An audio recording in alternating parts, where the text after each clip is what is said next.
Hello! In this video, I'll be examining all 4 generations of The Sims to try and figure out which game has the most challenging economy for Sims to survive in, and how income and cost of living in The Sims compares to real life. Then, on a more subjective note, I'll be discussing how the relative ease or struggle of economic survival in The Sims impacts gameplay, and what I might want to see in a future generation of the game. Alright, let's get into it. In the later generations of The Sims, there are a lot more ways to generate income outside of a traditional job than there are in the original game, but I want to have a meaningful metric to compare across all 4 generations, so I'm going to be focusing only on jobs found through the phone or computer that are done outside of the home. I also want something that can be used as a point of comparison to real life a little later in this video, so I'm going to be creating a proxy for the median wage of each game by taking the average of the pay at the 3rd level of 3 different careers that are present within every generation of the game: medicine, culinary arts, and business.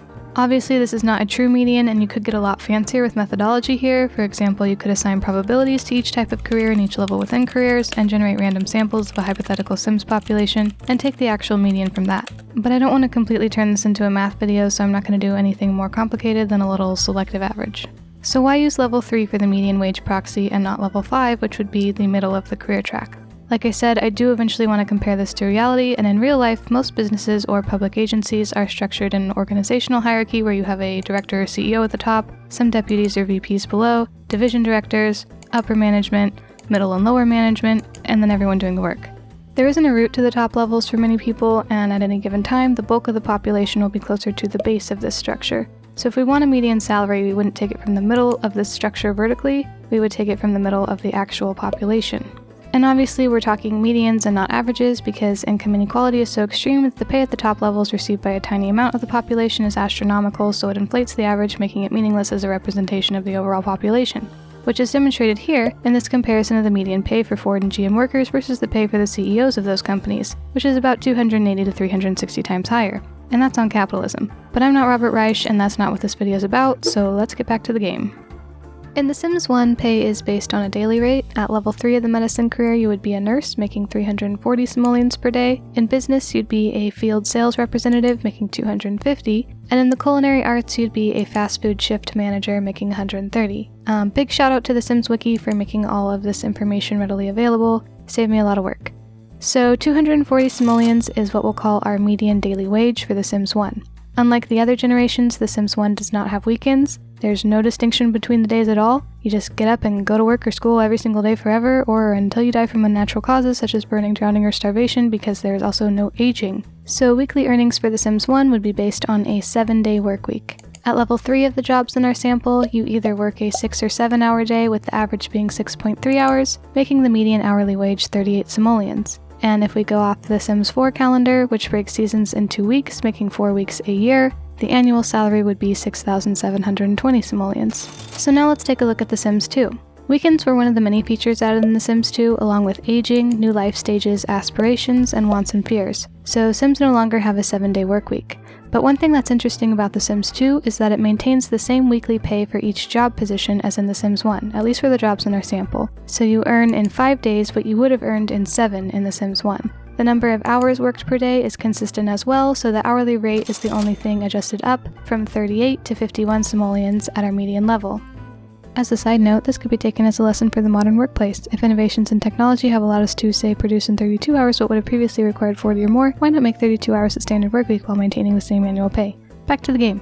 Even the job titles are all mostly the same in The Sims 2, so although it offers much more than The Sims 1, it really feels like it's in the same universe, which is less true for the other sequels. The Sims 3 maintains most of the innovations added by The Sims 2 in some form or another, and adds an open world to the game. At level 3 of the careers in our sample, Sims continue to work a 5-day week with similar hours, so 6 or 7 per day, but the titles and descriptions of the jobs have all changed. So you get the sense that The Sims 3 is aware of its predecessors, but it's a very different beast.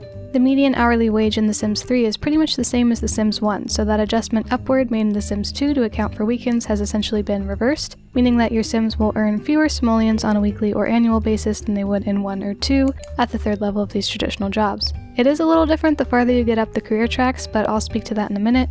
First, let's take a look at The Sims 4. Like I mentioned at the top of this section, there are plenty of ways to earn income outside of traditional employment in later generations of The Sims, though with The Sims 4 in particular, you may have to purchase quite a few packs to get access to those features. That being said, when it comes to traditional employment outside of the home, Sims 4 Sims have it pretty bad. In a departure from all 3 previous generations, the standard workday at level 3 is 8 hours. And that extra time doesn't translate to increased earnings because the hourly rate is low as well, with the average being 28 simoleons for the jobs in our sample, resulting in the lowest earnings across the board on a daily, weekly, and annual basis.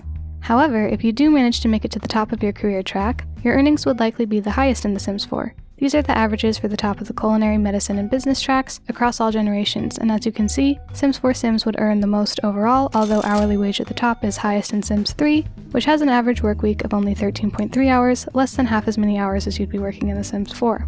So with the lowest median wages, highest top wages, and longest workday for the average employee, The Sims 4 seems to be the biggest outlier in the group, which likely comes as no surprise to anyone who is familiar with the development of the series and the early intentions for the 4th generation.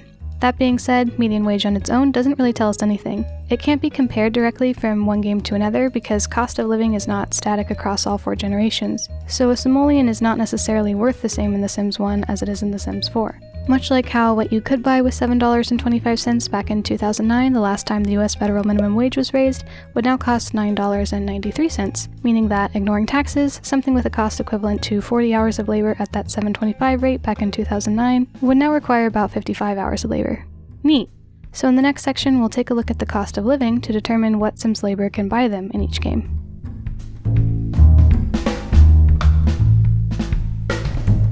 For this section, I've broken costs into 2 main categories: one-time costs such as housing and furniture, and ongoing costs like bills, food, childcare, and entertainment. For all of the games, I'll be looking at costs through the lens of the same 4-person family with 2 adults, 1 child, and 1 toddler. Or in the case of The Sims 1, 1 baby that will have to be born during gameplay since The Sims 1 does not have a toddler life stage. So let's start with our one-time costs, housing and furniture.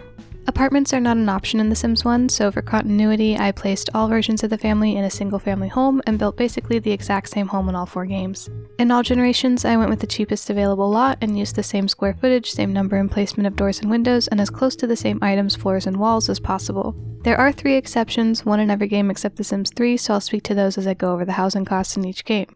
So starting off with The Sims 1, the exception in this build is that it does not contain a potty chair and has a second single bed instead of a crib or toddler bed because the youngest child, Josie, will be going straight from the baby stage to the child stage. Here are the housing and furniture costs for The Sims 1. I won't show this display for every game, but I broke them out this way so I could separate out the portion that would typically be included in a house price in real life, which I'll get into later, and so I could identify any potential outliers for specific items. And guess what? They're mostly in The Sims 4. But our Sims 1 total cost is 19,202 simoleons, and without the furniture and electronics, it is 14,218. Moving on to The Sims 2. The one unique difference for this build is that you have to pay to level the land in The Sims 2 in order to build on it, so that added 91 simoleons to the lot cost. But there was a cheaper lot available in this game, so land costs overall are lower than in The Sims 1. Build mode items were mostly the same as Sims 1 costs, except the exterior door and windows, which were more expensive. And then in buy mode, a lot of the objects were the exact same price, but the tub shower combo was quite a bit more expensive, as were the chairs, couch, and lamps. So even though the lot cost is lower, both the overall cost and the house cost are a bit higher in The Sims 2 at 20,516 and 14,826 simoleons respectively. Now for The Sims 3. The lot cost is the lowest in this game. There just happens to be a greater variety of lot sizes available in the base neighborhoods in The Sims 3, so the cheapest option was a 19 by 29 tile lot that was only 1,200 simoleons. Build and buy mode items were all pretty similar, if not the same as The Sims 1 and 2 prices. Just a few things were cheaper, like the computer and the chairs, and a few things were more expensive, like the couch and the wardrobes. So since the lot cost is so low and there aren't too many differences otherwise, we have our lowest total and house costs thus far at 18,239 and 12,379 simoleons respectively. Okay, so The Sims 4. The one exception for this build is that I did not place a phone in this house because there are no landline phones available in The Sims 4, but they're only 50 simoleons or less in the other games, so it won't have a significant impact on our results. In The Sims 1, 2, and 3, the cost of the walls and the landscaping, which is just 7 plots of flowers, are exactly the same. 4 is the only game in which walls are not 70 simoleons per unit, they're 60, and overall it had much lower costs for windows, doors, wall coverings, and flooring. So when it comes to build mode, there is less continuity with the previous generations in this game. Aesthetically, buy mode objects are pretty different than the previous games as well, but pricing was similar to The Sims 3.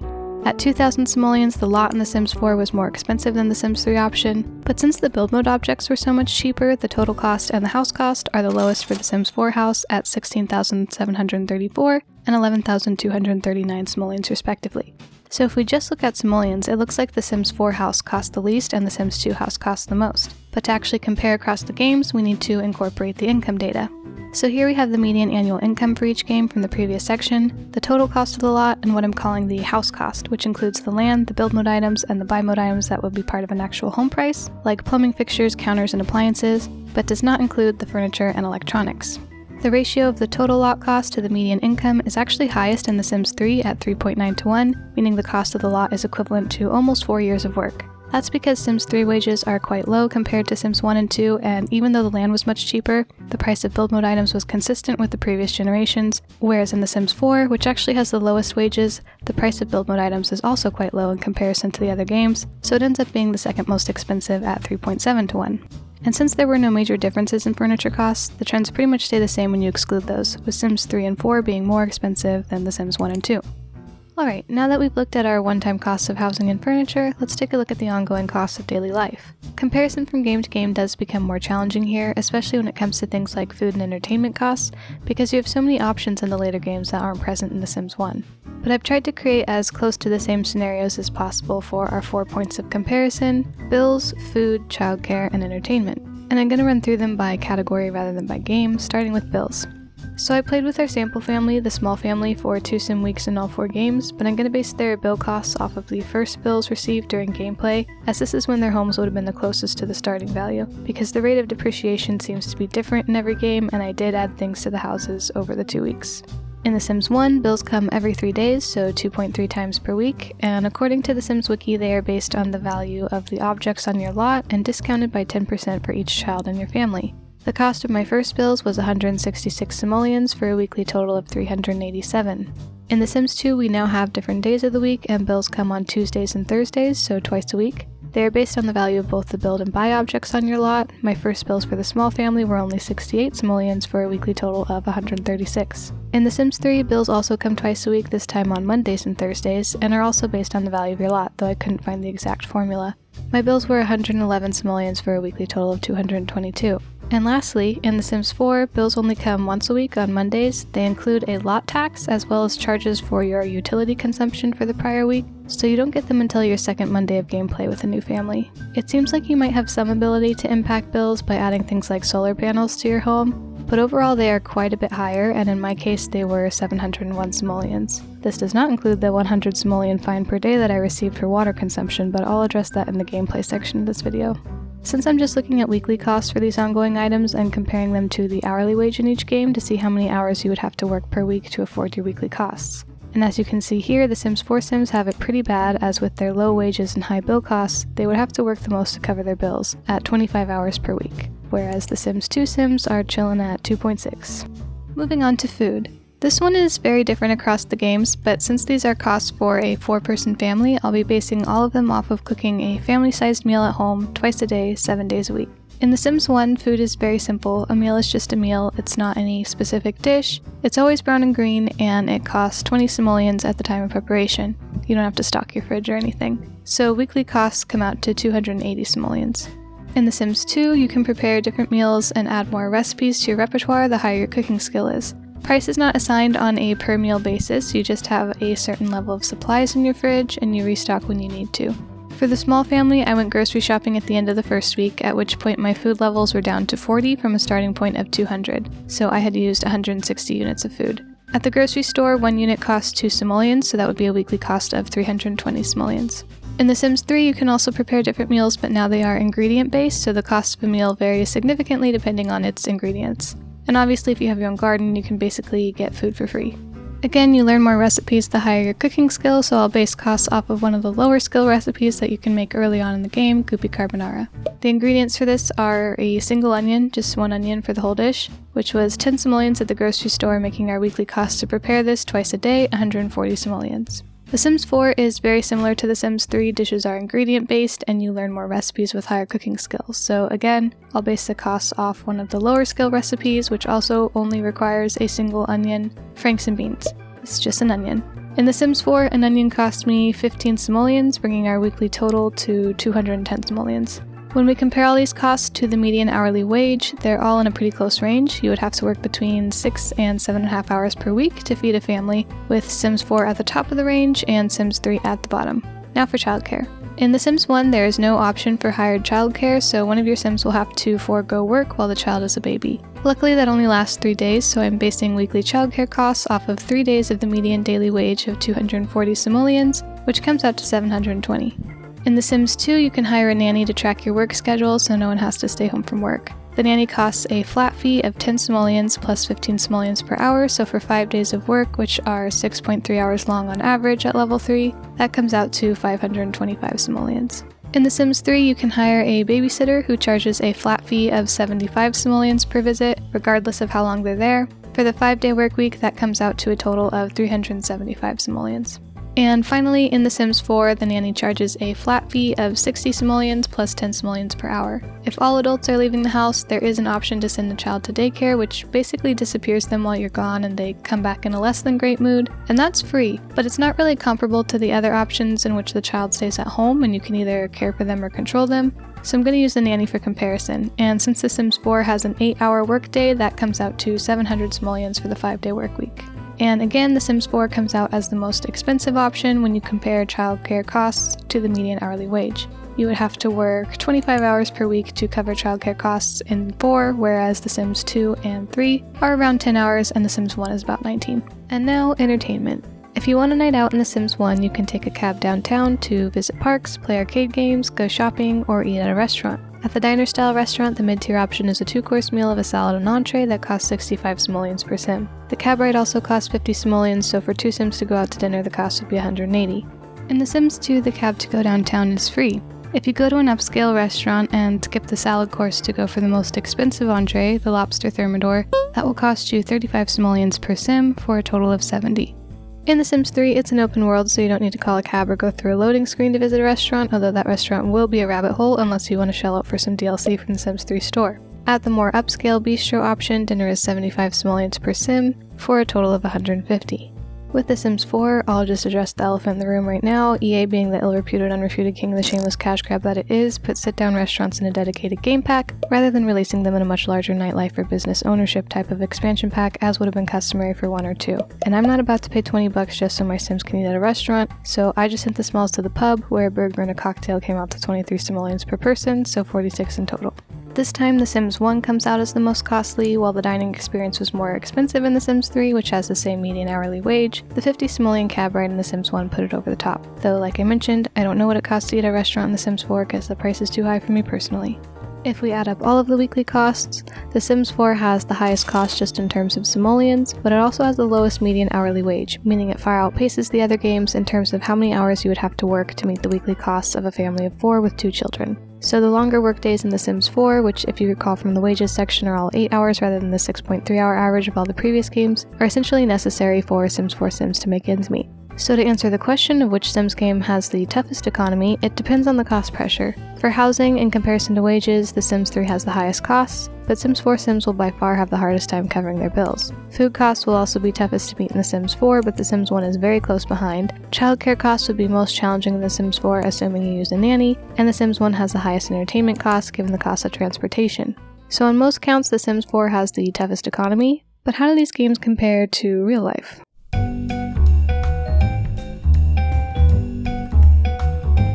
For comparison to reality in this section, I'm going to be focusing on United States data because that's where I am, so that's what I know. But I would love to see someone else do this comparison for their own country. Also, the real data points I'll be referencing obviously change over time, so the numbers and ratios may be different by the time you're watching this video, but I've linked all sources in the description for reference.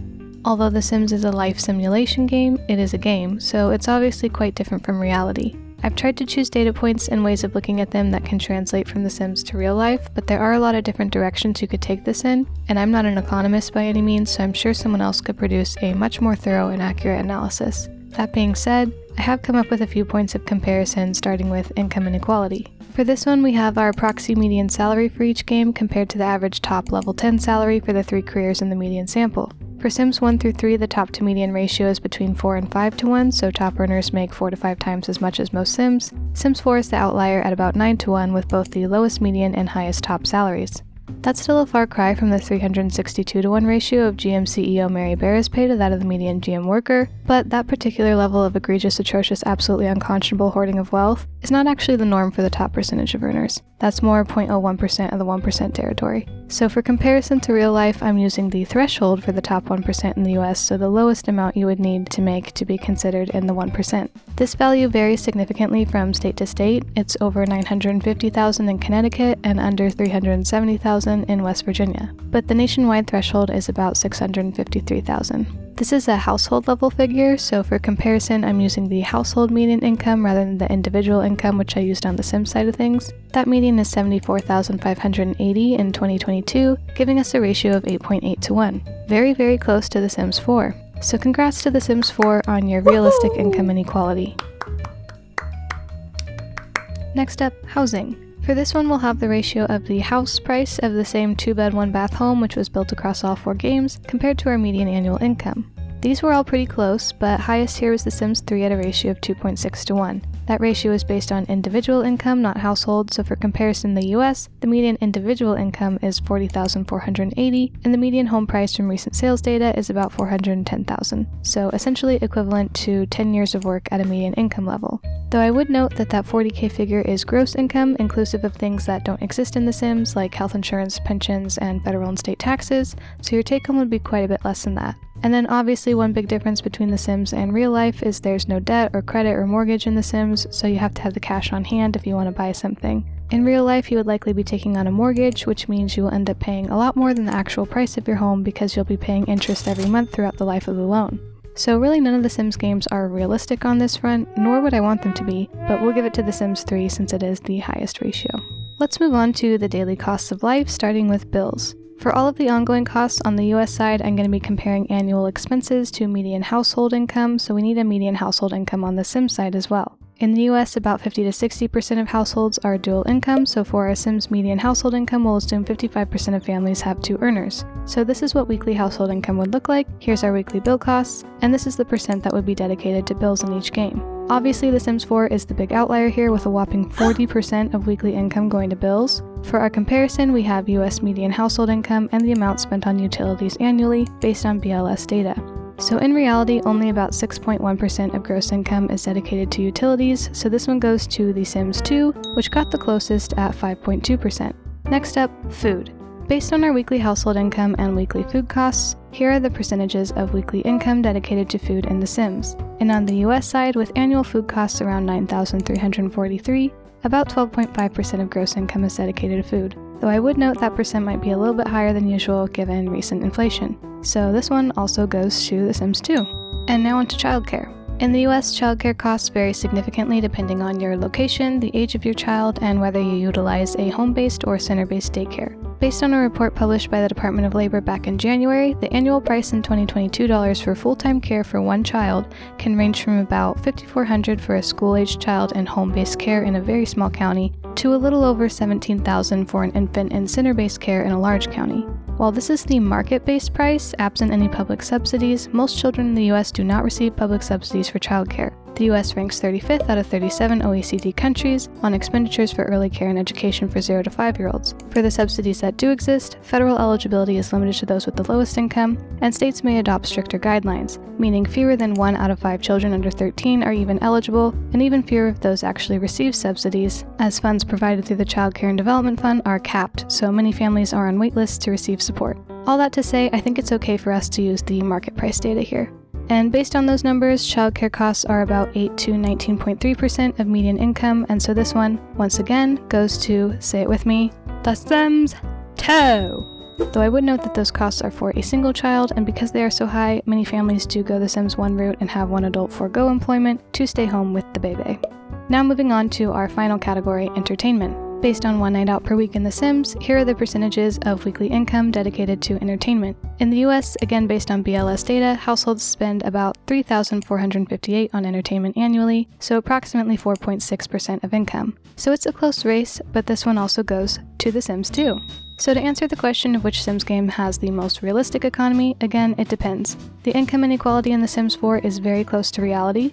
None of the games are realistic when it comes to housing costs, but Sims 3 is the most expensive in comparison to wages. And then The Sims 2 absolutely dominates when it comes to cost pressures in daily life, such as bills, food, childcare, and entertainment. I do feel the need to note that healthcare was not a component of this comparison, although it is a significant portion of individual spending in the US. It's also a big portion of US spending overall, largely driven by the fact that private health insurance is so prominent here. But although your sim can be a doctor, Sims don't really have healthcare costs, and much like housing, this is an area where I really would not want realism in the game because the reality is a nightmare.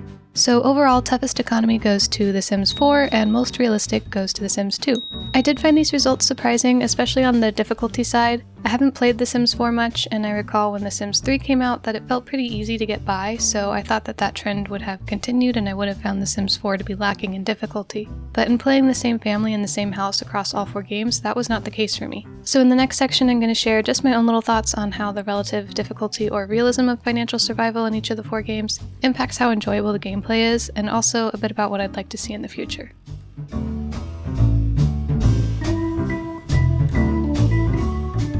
So in this section, I'm switching modes from objective analysis to my subjective opinions and experiences as a fan of the games. I'll try to stay as focused on economics as I can, though that is hard to do since financial survival interacts with other aspects of gameplay. I'll touch on 1 through 3 first, but I'll probably take the most time on 4 since I do want to talk about what I'd like to see in the future Sims games, and with 4 being the most recent version, for better or worse, it will likely be a big point of reference in the development of a future generation. I'm not going to engage in any speculation on what might actually be in store for The Sims 5 or Project Renee. There are plenty of channels that have that covered. I just want to talk about my own hopes and dreams.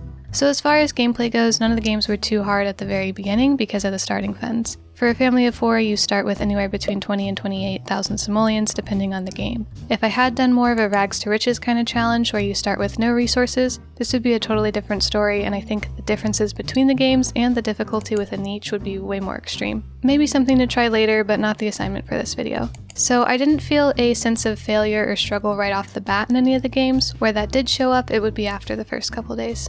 So starting with my experience in The Sims 1. While The Sims 1 was not technically the most difficult economically, and consistent with the data, I did truly have the hardest time in 4. Financial survival is more central to the game in 1 because the mode of decay is so extreme, so more money means better objects means better mood, which is a basic formula present in all of the games, but it's most prominent here. Not only do the little motive bars seem to go down faster in relation to the other games, but you also have a room and comfort bar, which are not present in 3 and 4, so the quality of the objects you buy and place in your home is incredibly important. Which makes sense given the initial inspiration for the game. According to Wikipedia, so take it with a grain of salt, after losing his home in the Oakland firestorm of 1991 and having to replace all of his possessions, Will Wright was inspired to adapt that experience into a game centered around essentially a virtual dollhouse. And at least in the base game, that is very much what The Sims is. There are also other features that lean into that sense of playing house, such as the budget display and the house score, so building a nice, comfortable home to keep your Sims happy is kind of the central struggle. The game seems aware of the level of challenge it creates though, because it does try to help you along a little bit with windfalls.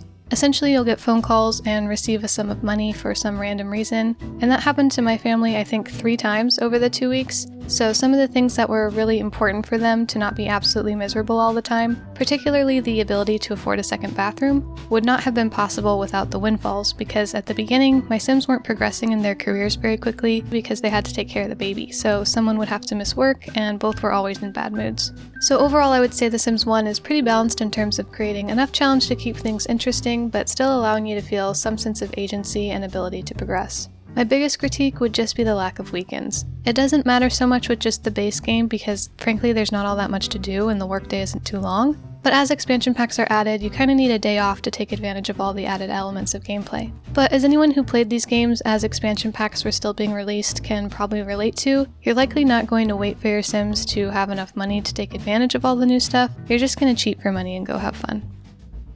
Now for The Sims 2. Weekends are obviously a welcome change. Mode of decay was still a big challenge. It was really hard for my Sims to get their fun bar up initially, so one of the first things I bought was a better TV. But nothing ever felt too hard financially, and I also didn't get bored. I didn't use 3-speed like at all. By raising the hourly wage to match the earnings of the 7-day Sims 1 work week while adding in the weekends, you have enough earnings and time to take advantage of activities outside of the home. So it seems like in development they were kind of backwards planning with the understanding that expansion packs would be coming to provide more diversity to the gameplay. I did have some setbacks that kept things interesting as well. For example, my sim got demoted from her hostess position at work for kicking an elderly couple out of their seats, so that was kind of fun. I love the little pieces of realism that were added, like buying groceries at an actual grocery store that's not even a rabbit hole, and having to go out and buy clothes. I didn't really take advantage of it much with this family because they are based on cartoon characters, and cartoon characters have one outfit, but the fact that you have to pay for clothes and you can't just use your wardrobe to access the entire catalog of clothing is one of my favorite features in this game. Not only is it more realistic, it's useful for curating and building characters and stories, and it's also just convenient functionally to not have to scroll through hundreds of options you would never use. Though I would say pretty much all of the clothing in The Sims 2 is great anyway. The really questionable taste levels and cartoony aesthetics don't kick in until 3 and 4. But yeah, I just don't really have any complaints, and since this one was the most realistic on quite a few counts, it makes me wonder if it just weren't for housing costs, healthcare costs, and the 40-hour work week, life might be kind of fun. On to The Sims 3. I love this game, but like I alluded to earlier, there are things about The Sims 3 that feel a little too easy. There are a lot of collectible items in the world that you can sell for large sums of money. I did not take advantage of the most overpriced ones like the flowers because those do just feel like straight up cheating. But Brendan did get the little opportunity task to collect gems and medals, and I think he found both a sun and moonstone, which are worth quite a lot. Then, even if you can't afford fun objects like playground equipment or a computer, given the open world, you can easily go to a lot that has that stuff. Which, to be clear, I would not change. I love that aspect of this game, and in reviewing the gameplay footage, I was all over the map constantly. But when you combine that with the slower motive decay and the lack of a comfort or environment bar, which disappear after The Sims 2, it means your Sims will pretty much always be in a good mood, which was probably somewhat intentional so that players could really take advantage of the open world, but it does also mean that your Sims will advance up their career tracks pretty quickly, and when you combine that with the collectibles and the relatively low bills, food, and childcare costs, your Sims will most likely never experience any serious financial struggle. So if I was a Sim personally, I would want to be a Sims 3 Sim, but as far as the economic playing experience, I don't know if 3 is more interesting than 2. Okay, moving on to 4. Now we know from all of the data analysis in the earlier sections that this is just a different game, and given what information there is on the development of this game, it's hard to speculate on to what extent, if at all, a view of the progression of the series as a whole was considered with regard to decisions about how the economy would function. That being said, the increased level of difficulty when it comes to financial survival could have been intended to make up for some of the lack of gameplay elements from the previous generations. The open world is gone, so are toddlers, ghost pools, and cars. Some of those things have been added since release, some have not. Obviously the open world thing you can't really do retroactively. Also, because unlike the other Sims games, which were more or less released as finished products, with The Sims 4 major features are added through updates, it's honestly hard to analyze this game at all because it's always a moving target. That being said, the difficulty is definitely apparent. This is the only game in which I hit 0 simoleons, and not just once. And even though this wasn't a rags to riches challenge, this game did have me engaging in rags to riches behavior, running around the neighborhood in a thunderstorm, picking up any collectible I could find just to feed my family. Now I'm sure some of you out there who have more experience with this game than I do could tell me dozens of ways I could have made simoleons faster, but that was not the point of this exercise. I wanted to see what everyday life was like without creating a cult to paint 24/7 or devoting all my time to sinfluencing and selling things on Depop. So financially, it was difficult, which is something I said was missing from The Sims 3. But did that make it fun? No. And there are some big reasons for that. Remember, I'm just trying to focus on economics here. So first, proportionality. I mentioned earlier that I got hit with a 100 simoleon fine every single day for water consumption. Remember, our median daily wage was 224 simoleons, and my wages were actually lower because I wasn't at level 3 of my career yet. So on top of the bills that would be somewhere around 40% of household income, I now had a daily fine that was about half of one of my Sims' income. It's starting to feel like a trap. So here, I think, with penalties, charges, some realism and attention to detail with the proportion would have been nice. And this charge did rub me the wrong way for other reasons. Now I know this is just a game, but video games are an art form, and I think it's generally good to be intentional with your art, especially if you have a lot of resources behind it and you know it might reach a wide audience. Given that we are facing a climate crisis, which is already taking lives and displacing communities, I would say it is discouraging to see EA lazily give into the bad faith and frankly inaccurate zero-sum framing that what's good for the environment is bad for the economy, and then sell that in an expansion pack called Eco Lifestyle. But honestly, all of the options in this neighborhood voting thing were so deeply unserious. As with a lot of things in this game, it seems like in conceptualizing this feature, they just threw everything they could at the wall, scrubbed anything that might be considered mature because this is a family-friendly product, and upped the goofiness level on anything left to ensure they couldn't be perceived as taking a stance on literally any topic, art, environment, politics, etc. So I don't think they were trying to say anything with this water fine because there's no overarching logic to this universe at all, but that's beyond our scope here.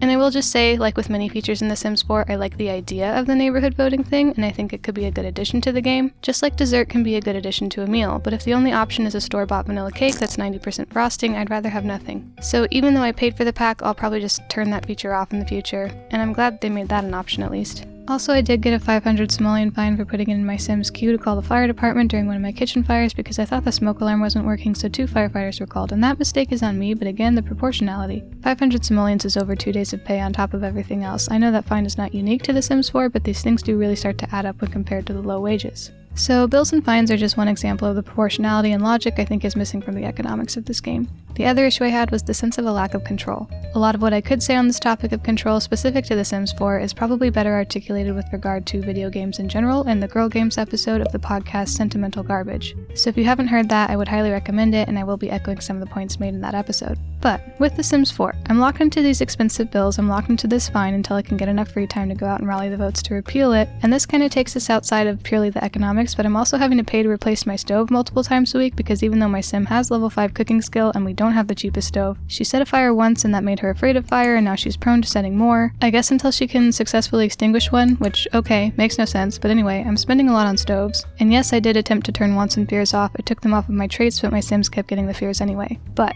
I've got these super low wages at the bottom of the career, but super high wages if I can get to the top. After my 8-hour workday, I have a take-home assignment that's the same thing every single day, but apparently if I get it done daily, it can help me climb the ladder, which I desperately need to do at this point. So basically what I'm getting at is this game is now more or less telling me what to do with all of my time through economic means and other mechanisms, and that's not why I play The Sims. I will note that there are some attempts at self-aware tongue-in-cheek humor about the economic struggle in this game, like within the job descriptions, but given the overall tone and presentation of the game, to me these feel like your boss sharing work sucks memes with you, which yeah, it does. Someone should do something about that. But back to the point of control. The Sims is and has always been a form of escapism for a lot of people, partially because it allows you to have control over things you can't control in real life. So while you do want it to resemble life in some ways, you don't want to feel overly directed by the game. Just like how in Breath of the Wild you could just go from Divine Beast to Divine Beast to Divine Beast, but you're not going to do that because that's what the man wants you to do, and the game gives you other options. I want to run around all day and night and gather food and climb mountains and talk to strangers because I can't do that in my own life without the very real threat of bodily harm. And that sense of agency and freedom and possibility that was almost too unaccompanied in 3 has taken too much of a back seat in 4, economically and otherwise. So for future Sims games, how can we keep some economic difficulty but get the agency back without putting it all behind a paywall? Obviously you don't want a perfectly blank slate with no challenge. Some established contexts and limitations can be conducive to creativity. The community of people who play The Sims 4 and come up with challenges and create mods in CC are a perfect example of this, but they shouldn't have to do all the work. So in addition to just paying a little more attention to the proportion of income and costs than 4 does, here are a couple of my little ideas about just the financial side of gameplay. There's a lot more to be said about this topic and about the game in general, but not here because this video is way too long already. So first off, just incorporating some basic levels of difficulty in the game options, easy, medium, and hard sliders for specific aspects of the game like how many collectibles pop up in the environment, your probability for windfalls, your mode of decay, things like that. Second, more malleability in working conditions that can be achieved through union representation. So essentially you could opt to pay a small fee from your wages and devote some extra time to meetings periodically to have some control in negotiations for things like higher hourly wages, shorter work days, more days off, and maybe quality of life improvements that keep your motives high at work. You get the idea. So you could still start out with the terrible pay and long work days, but there's a path to change that at any level of your career should you choose to take it, which could hold true for anyone in that save file for that neighborhood. So if you switch households, what was negotiated for that job position would be maintained, creating more ability to build a world and a story. Third, bring back the Sims 2 clothes purchasing structure. Simple.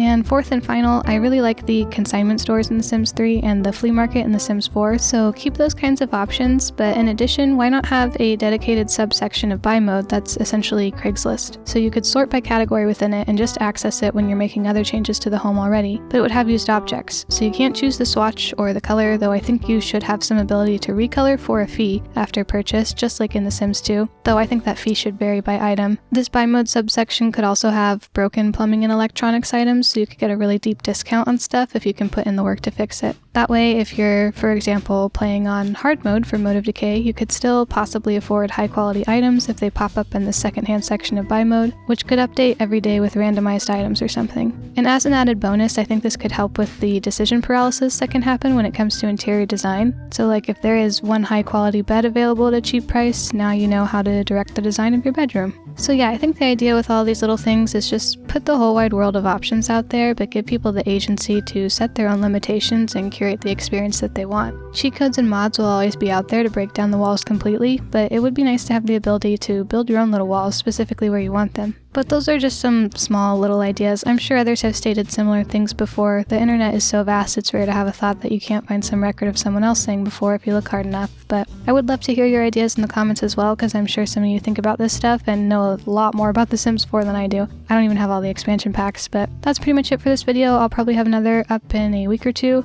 maybe different from this one, but still within the universe of The Sims. Oh, and just one last complaint about The Sims 4. What is this?